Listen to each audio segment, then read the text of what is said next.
Assalamualaikum warahmatullahi wabarakatuh. Waalaikumsalam warahmatullahi wabarakatuh.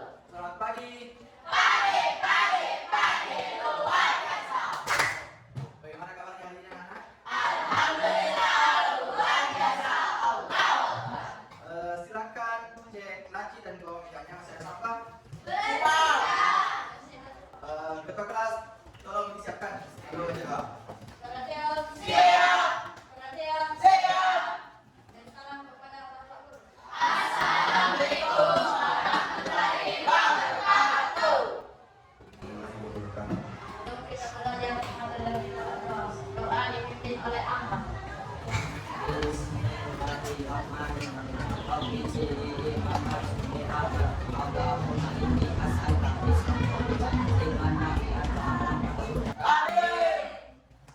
Kita sebagai warga Indonesia yang baik, sebaiknya kita membuka jiwa nasionalisme kita. Sebelum mulai pelajaran, semuanya berdiri, kita menyanyikan lagu Indonesia Raya.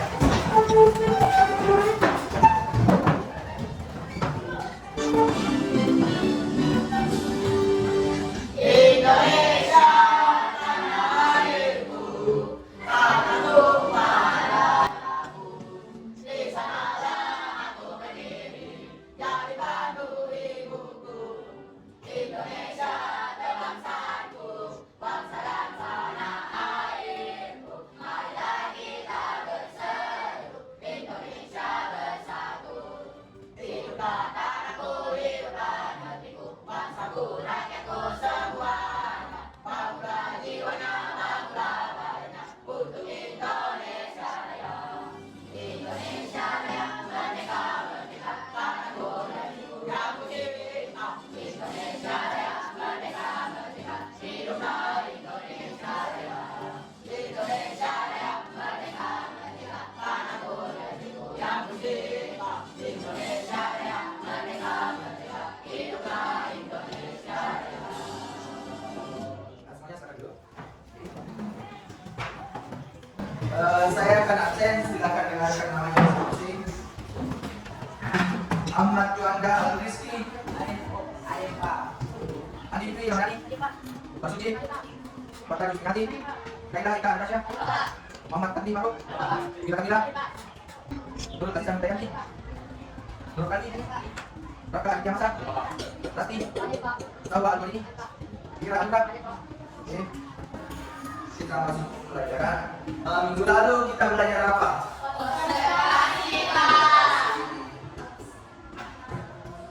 Apa itu observasi? Silakan.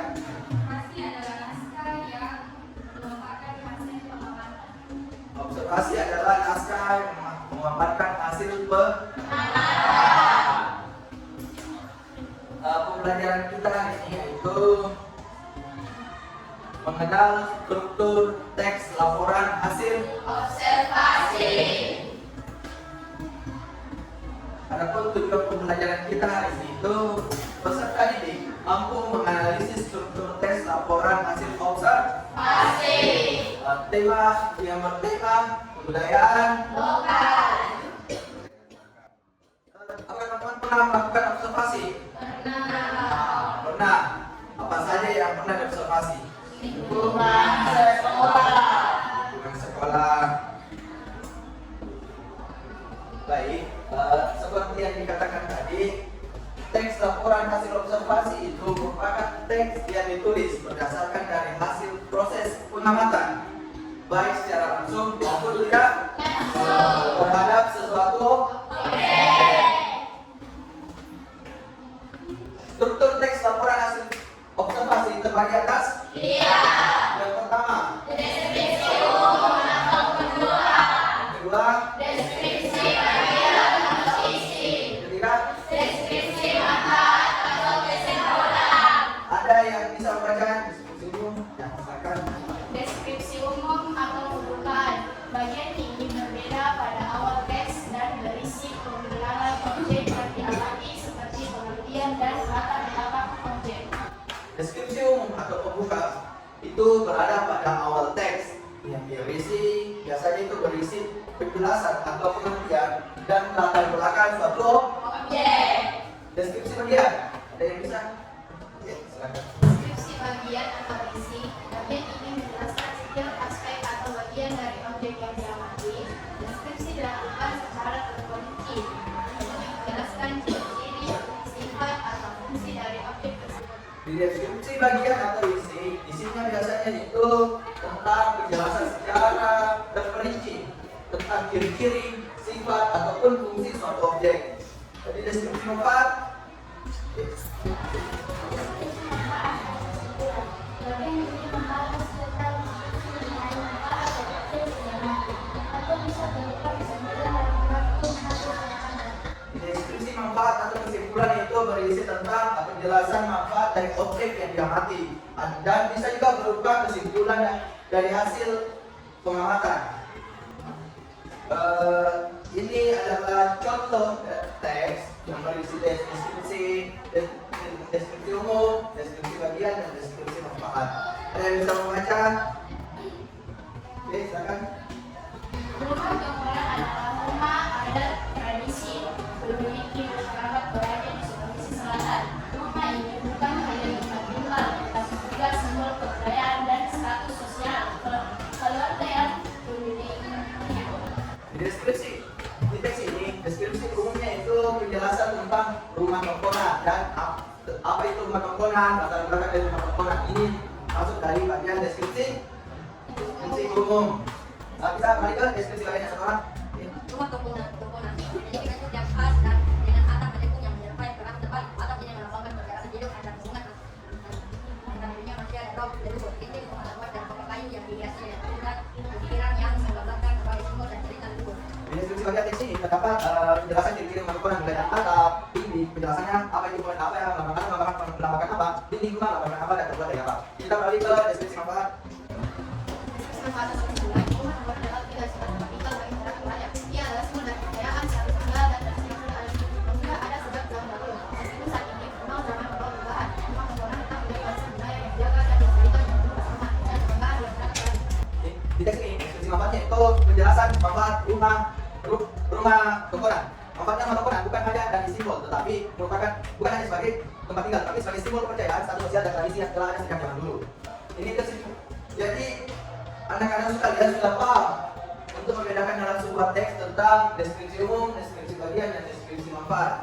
Nah, kita beralih ke tugas. Bapak akan memberikan tugas sebuah teks. Anak-anak menentukan yang mana bagian deskripsi umumnya, deskripsi bagian, dan deskripsi manfaatnya. Ini saya bagi kan.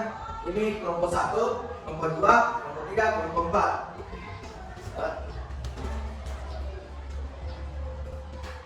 Setiap kelompok saya minta satu perwakilan naik untuk memilih objek apa yang akan mereka observasi. Mulai dari kelompok 1, silakan naik. Kelompok 1, perwakilan.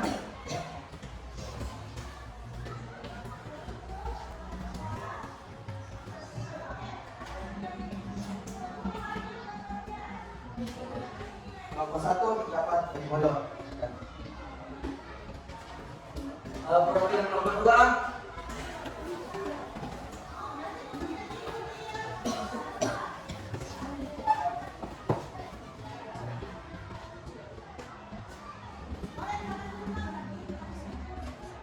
Kelompok 2 balak kelompok. Kelompok 3.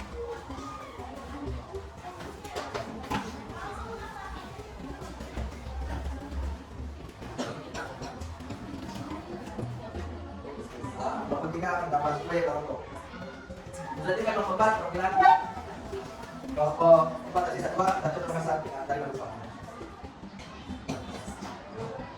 Contoh Makassar.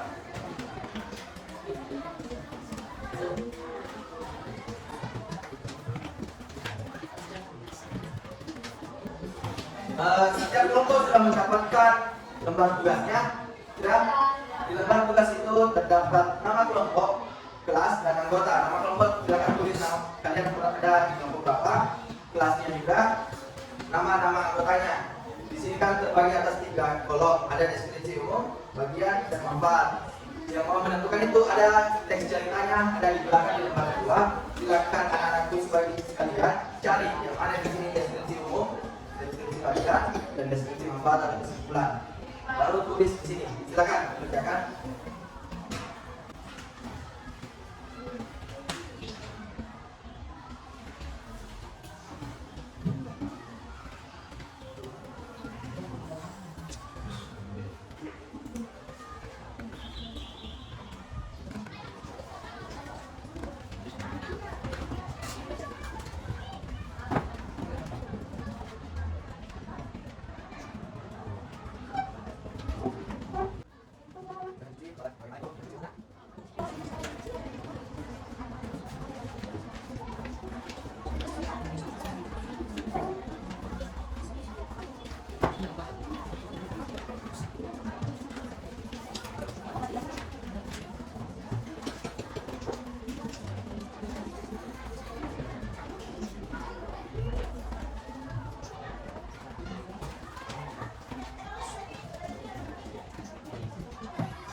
Sudah semua?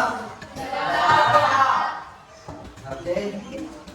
Saya mau minta satu orang untuk mempresentasikan hasil tulisan diskusinya. Siap? Siap. Tapi sebelum anak-anak mempresentasikan, saya mau ice breaking dulu. Semuanya silakan berdiri.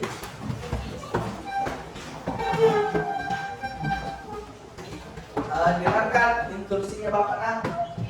Lakukan apa yang saya katakan, tapi jangan lakukan apa yang saya lakukan. Oke, kita mulai. Semua katakan, putar-putar tangan, putar. Pegang, perhatikan di sini, putar. Pegang siku. Masih banyak yang pusing pegang siku. Oke, fokus. Kita putar sekarang. Putar. Perhatikan Bapak. Putar. Pegang lutut. Oke, fokus. Kita ulang satu kali lagi. Putar.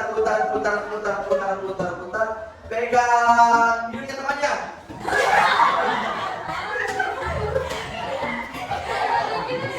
Oke,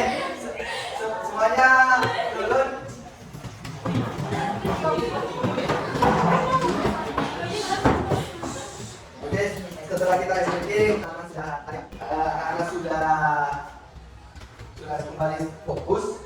Satu orang saya meminta satu orang setiap perwakilan kelompok untuk mempresentasikan hasil diskusinya. Mulai dari kelompok 1. Silakan perwakilan dari kelompok 1.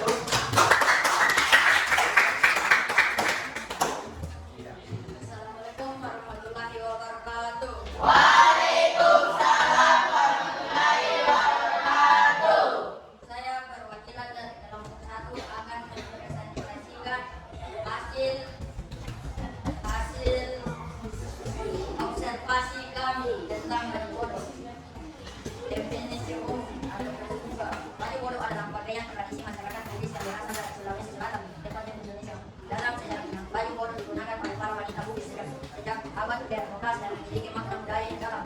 Deskripsi bagian penggunaan baju bodoh dalam berbagai upacara adat seperti pernikahan dan acara keagamaan menunjukkan betapa pentingnya pakaian ini dalam kehidupan masyarakat Bugis. Dalam pernikahan, pengantin wanita biasanya menggunakan baju bodoh yang dihiasi dengan perhiasan tradisional seperti kalung dan gelang untuk menambahkan kesan agung dan menawan. Baju bodoh juga sering digunakan dalam pertunjukan seni dan budaya seperti tarian-tarian tradisional yang menampilkan keindahan pergerakan. Deskripsi manfaat baju bodoh mengalami perkembangan dan variasi desain, namun tetap mempertahankan ciri khasnya sebagai pakaian tradisional. Hal ini menunjukkan bahwa baju bodoh tetap relevan dan dapat beradaptasi dengan perkembangan zaman sambil tetap menjaga nilai-nilai budaya yang terkandung di dalamnya. Ada yang ingin bertanya terkait hasil diskusinya? Ya, silakan dari kelompok 4.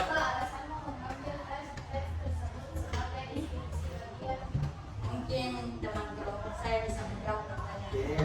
Iya, oke, teman kelompoknya ada yang membantu? Oke, jawabannya itu karena tidak tersebut menyangkut ciri dan sifat baju bodoh. Oke, terima.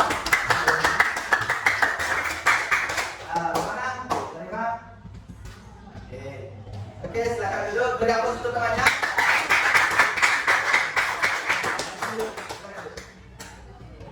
Kita beralih ke kelompok 2. Silakan perwakilan kelompok 2. Silakan di sini. Waalaikumsalam warahmatullahi wabarakatuh.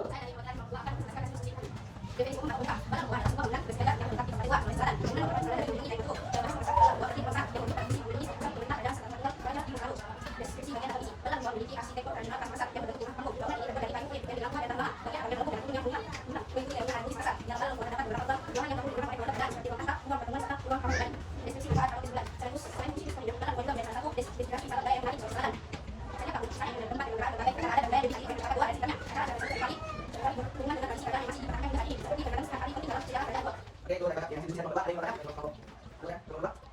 Ya. Oke, kita jawab kelompok 2. Nah, sekarang bagi kelompok 3. Karena itu mereka masih bisa. Waalaikumsalam warahmatullahi wabarakatuh.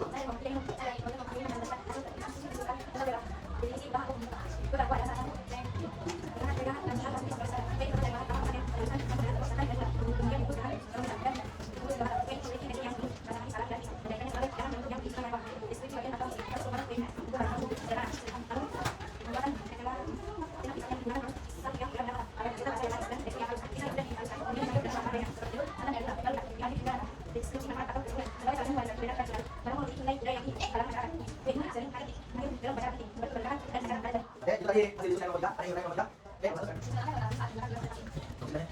Silakan di kelompok 3, jawab. Karena kelompok 3 jawab. Silakan, namanya apa? Karena kelompok 3 dia akan mengikuti tentang masalah bukan dan jadi baik.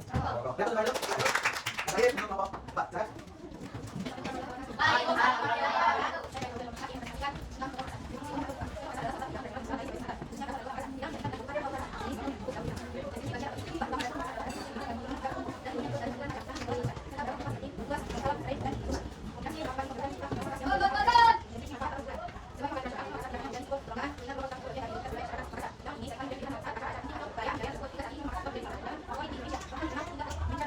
Oke, itu tadi diskusi kelompok 4. Ada yang bertanya kelompok 4? Oke, silakan kelompok 4.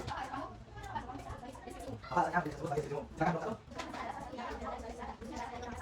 Kita jawaban kelompok 4. Gimana kelompok 4? Baik, kelompok 4. Setelah kita mengerjakan tugas, anak-anak Anda sudah paham terkait struktur teks laporan hasil observasi? Sudah mengerti Maki ketika kedepannya dapat cerita untuk menentukan strukturnya? Sudah? Kira-kira setelah kita pelajari struktur teks laporan hasil observasi, apa saja kesulitannya untuk menentukan strukturnya? Apakah ada kendala dan kesulitan? Tidak ada. Tidak ada. Yang lain? Tidak ada? Ya, ini pertemuan kita kali ini tentang pembelajaran struktur teks laporan hasil observasi sudah berakhir. Kira-kira anak-anak ada yang bisa menyimpulkan hasil dari pembelajaran hasil kali ini tentang struktur teks laporan hasil observasi? Ada yang bisa menyimpulkan? Ayo coba Pak. Ada yang bisa menyimpulkan? Persoalan pembelajaran kita hari ini persoalan hasil struktur teks laporan hasil observasi. Ada? Ya. Silakan. Dalam pembelajaran observasi ini saya tidak bisa membedakan ciri dan sifat hasil observasi saya dalam bentuk. Hari ini pembelajaran ini dapat membedakan antara ciri, sifat, dan fungsinya melalui koi bodong. Yang lain ada yang bisa menambahkan? Kesimpulan pembelajaran kita hari ini yaitu lapor yang pertama mulai dari pengertian laporan hasil teks laporan hasil observasi. Pengertiannya itu merupakan teks yang ditulis berdasarkan hasil dari proses pengamatan baik secara langsung maupun tidak langsung terhadap suatu objek. Struktur teks laporan hasil observasi terbagi atas 3 yang dimana itu deskripsi umum yang terdapat pada bagian awal teks yang menjelaskan pengertian dan latar belakang. Deskripsi yang kedua, deskripsi bagian. Di deskripsi bagian menjelaskan tentang ciri, sifat, dan fungsi suatu objek. Sedangkan deskripsi manfaat atau kesimpulan yang terdapat itu deskripsi yang menjelaskan manfaat yang kita amati. Bisa juga berakhir dengan kesimpulan suatu objek dari hasil pengamatan kita. Jadi pembelajaran hari ini sudah cukup.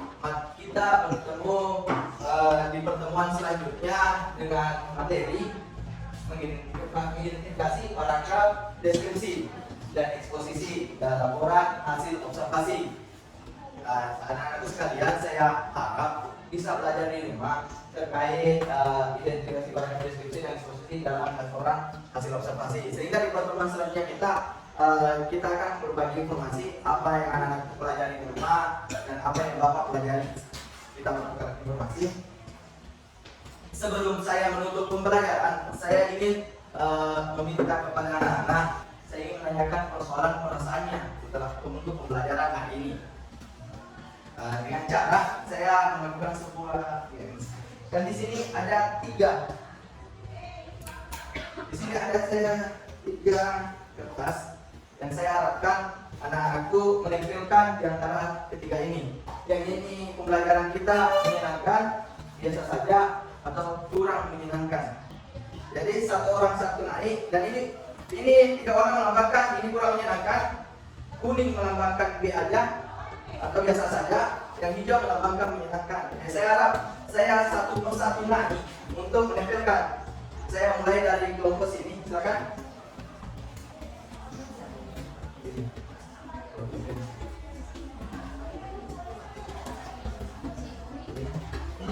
Selanjutnya langsung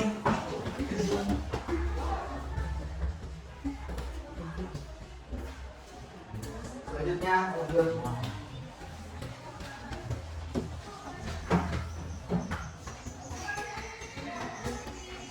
Oke, selanjutnya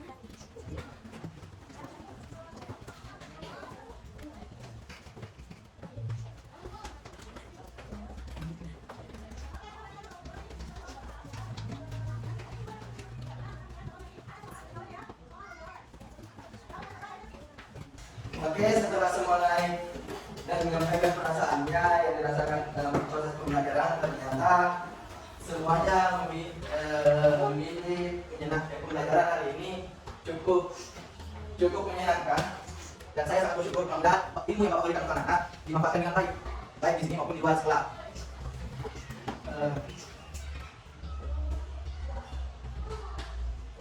Kenapa tidak ada yang memilih D alias atau kurang menyenangkan? Bisa dikasih alasan?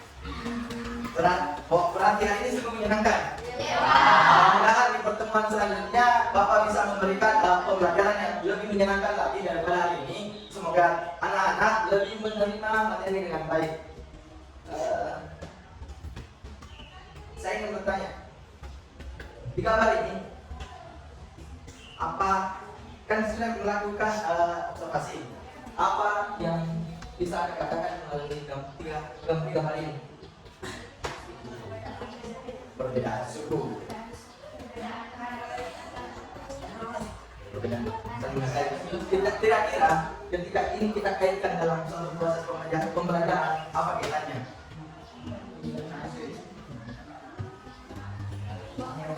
Kita harus saling menghargai karena kita berbeda.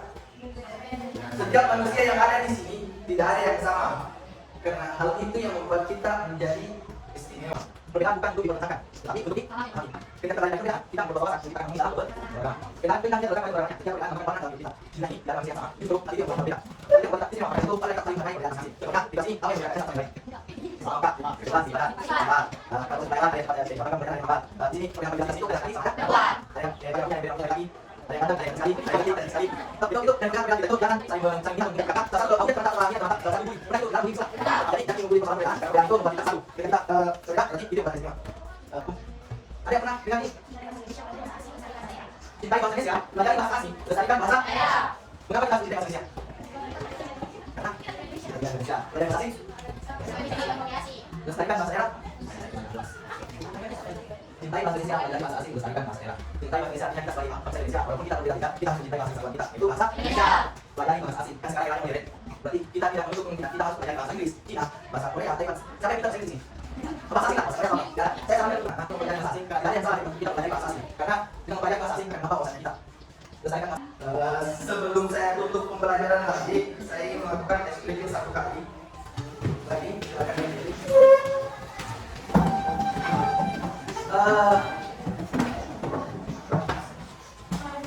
Oke, kita bersemangat. Oke, kita akan melakukan ekspresi. Tepuk semangat.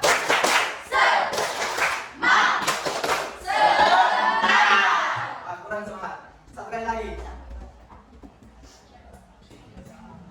Tepuk semangat.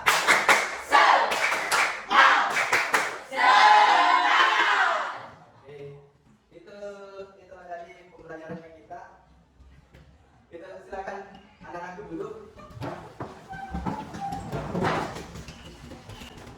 Silakan kepada kita kembali. Oke, baik.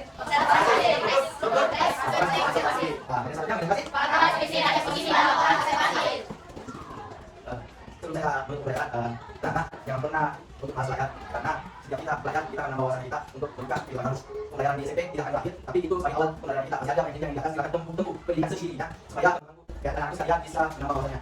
Saya tutup pertemuan kita ini dengan kata bila bisa kita. Assalamualaikum warahmatullahi wabarakatuh. Waalaikumsalam warahmatullahi wabarakatuh. Siap. Assalamualaikum warahmatullahi wabarakatuh. Sebelum kita pulang, marilah kita baca doa. Doa dipimpin oleh Sasti. Bismillahirrahmanirrahim. Qaddir awsidni an ansura nikmatakal lazi an'amta alayya wa ala walidayya wa an a'mala sholihan tardahu wa adkhilni bi rahmatika fi ibadikas sholihin. Amin. Assalamualaikum warahmatullahi wabarakatuh.